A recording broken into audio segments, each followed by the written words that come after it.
இருவாக்கும் சேகரமும் கைகூட்டும் செஞ்சல் பெருவாக்கும் பீடும் பெருக்கும் உருவாக்கும் ஆதலால் வானூர் மாணிமத்தனை காதலால் கூப்புவதம் கை.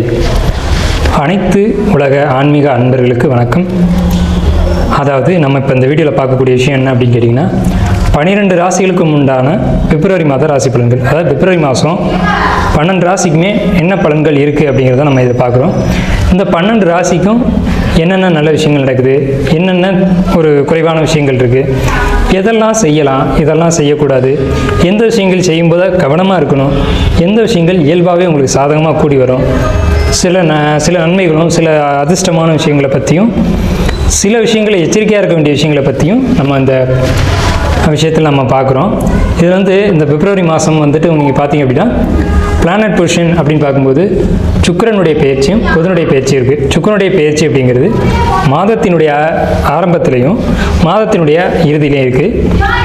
அதே மாதிரி புதனுடைய பயிற்சி அப்படிங்கிறது இந்த மாதத்தினுடைய இறுதியில் மட்டும்தான் இருக்குது. இது எதுக்கு சார் எங்களுக்கு அப்படின்னு கேட்டிங்கன்னா, இந்த புதன் சுக்கிரன் தான் மாத கிரகங்களை பொறுத்த வரைக்கும் மாத பலன்களை தீர்மானிப்பதில் முக்கியத்துவம் வாய்ந்த கிரகங்கள். இதில் சில ராசிகள் மட்டும் நல்ல பலன்களையும் சில ராசிகள் மட்டும் நியூட்ரலான பலன்களையும் அனுபவிக்க இருக்கீங்க. இதில் எந்தெந்த ராசிகளுக்கெல்லாம் சாதகமான அமைப்பு அப்படிங்கிறத முதல்ல நான் சொல்லிடுறேன். இதில் மேச ராசிக்காரங்களுக்கு நல்லா இருக்குன்னு சொல்கிறீங்களே சார், எப்படி சார் இது 7 சனி போயிட்டுருக்கு, எப்படி சார் நல்லா இருக்கும்னு நீங்கள் கேட்கலாம்.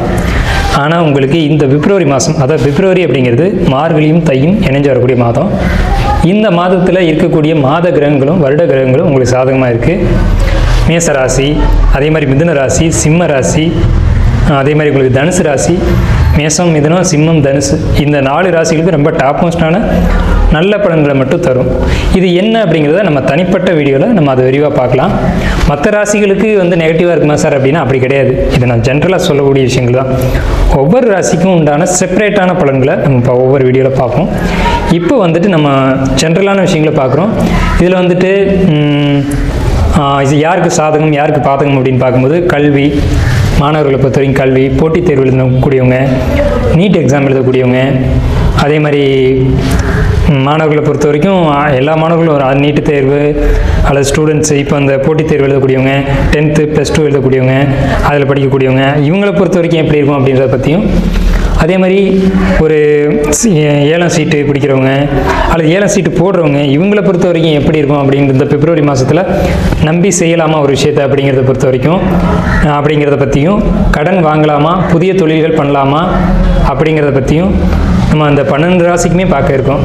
12 ராசிக்கும் ஏற்ற இறக்கங்கள் எப்படி இருக்க போகுது அப்படிங்கிறது இந்த வீடியோவில் ஒவ்வொரு வீடியோலையும் தனிப்பட்ட முறையில் நம்ம பார்க்க இருக்கோம். அந்த மீன ராசினியர்களை இப்போ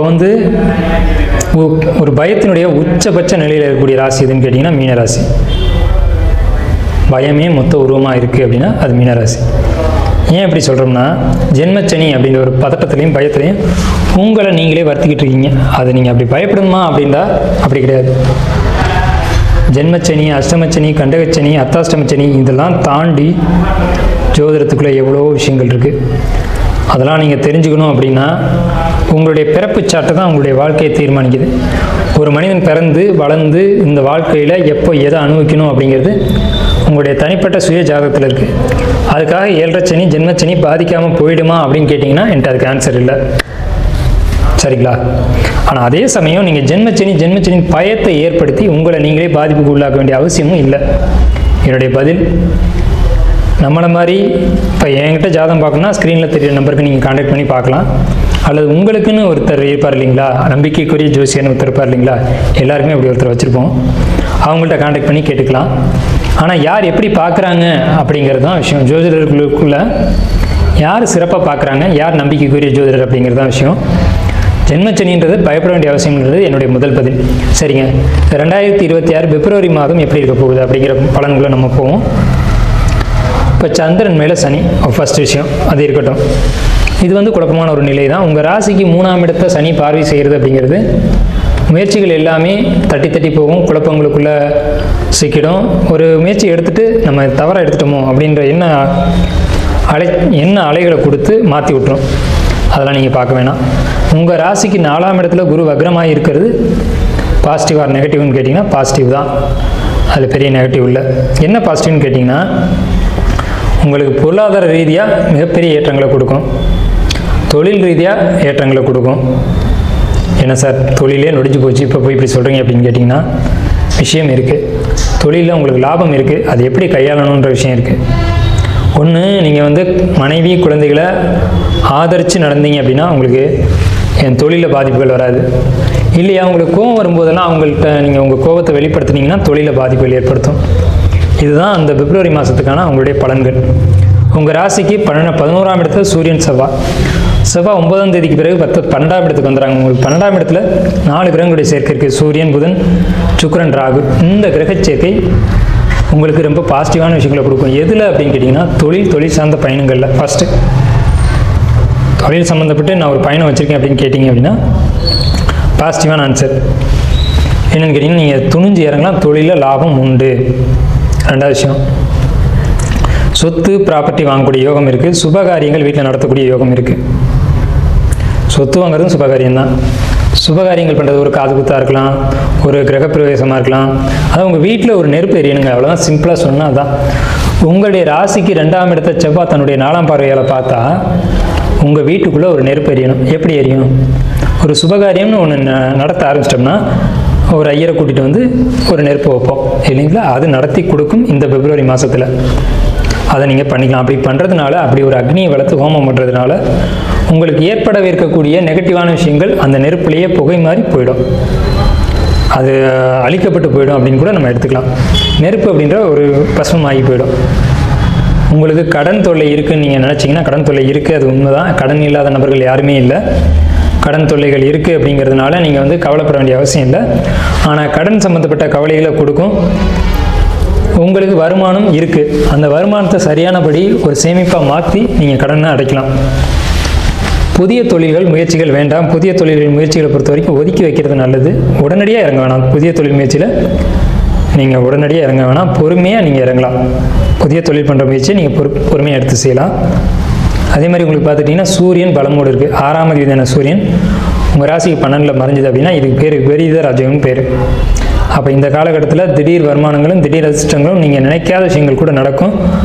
அதனால் உங்களுக்கு ஆதாயங்கள் கிடைக்கும். வெளியூர் பயணங்கள், வெளி மாநில பயணங்கள் இருக்கும். ஆனால் வெளிநாடு பயணம் மட்டும் வேண்டாம். வெளிநாட்டு பயணம் நீங்கள் முயற்சி செய்தாலும் நடக்காது, தடையாகும். அந்த ஏன் அப்படி வெளிநாட்டு பயணம் வேணாம் அப்படின்னு சொல்கிறோன்னா, அதில் சில பிரச்சனைகள் ஏற்படலாம் வாய்ப்பு இருக்குது. அதனால் ஏற்படுறதை குறைச்சிக்கோங்க. ஆனாலும் உங்கள் சுயஜாத ரீதியாக அதில் ஏதேனும் ஒரு அமைப்புகள் இருந்தால் நீங்கள் போகலாம். அதுக்கு உங்கள் சுயஜாதம் சப்போர்ட் பண்ணணும். ஆனால் போகணுன்ற எண்ணத்தையும் போகணுன்ற ஒரு ஆசையும் கண்டிப்பாக உருவாக்கி விடும், போவீங்க. இது ஒரு நல்ல விஷயந்தான். தொழில் வேலையை பொறுத்தளவுக்கு பிரச்சனை இல்லை. ஜாப்பில் இருக்கக்கூடியவங்களுக்கு தொந்தரவுகள் வரும். அரசாங்க ரீதியாக எக்ஸாம் எழுதக்கூடியவங்க, போட்டித் தேர்வு எழுதக்கூடியவங்களுக்கு போட்டித் தேர்வு கொஞ்சம் இன்னும் முயற்சிகள் அதிகம் தேவை. படிக்கக்கூடிய மாணவர்களை பொறுத்த வரைக்கும் படிப்பில் கவனம் அதிகம் தேவை. கலைத்துறையில் இருக்கக்கூடியவங்க உழைப்புகளை அதிகமாக போடணும் அப்படிங்கிற ஒரு அமைப்பு இருக்குது. இன்னும் கடுமையாக உழைச்சா நம்ம முயற்சி செய்த இலக்கை அடையலாம் அப்படிங்கிற ஒரு அமைப்பு இருக்குது. கடின முயற்சி எடுத்தால் அந்த இலக்கை அடையலாம் அப்படிங்கிற ஒரு அமைப்பு இருக்குது. அப்போ என்னென்னா, உங்களுக்கு நெகட்டிவான விஷயங்கள் எதுவும் இல்லை. நெகட்டிவான விஷயங்கள் அப்படிங்கிறது உங்களுடைய பிறப்பு ஜாதகத்தில் இருந்தால் மட்டும்தான் ஒத்துக்க முடியும். பாசிட்டிவான விஷயம் என்னென்னு கேட்டிங்கன்னா, கடினமாக உழைக்கக்கூடிய யாருக்குமே பாதிப்பு இல்லை மீனராசிக்காரங்களுக்கு அப்படின்றத நம்ம மீண்டும் சொல்கிறோம்.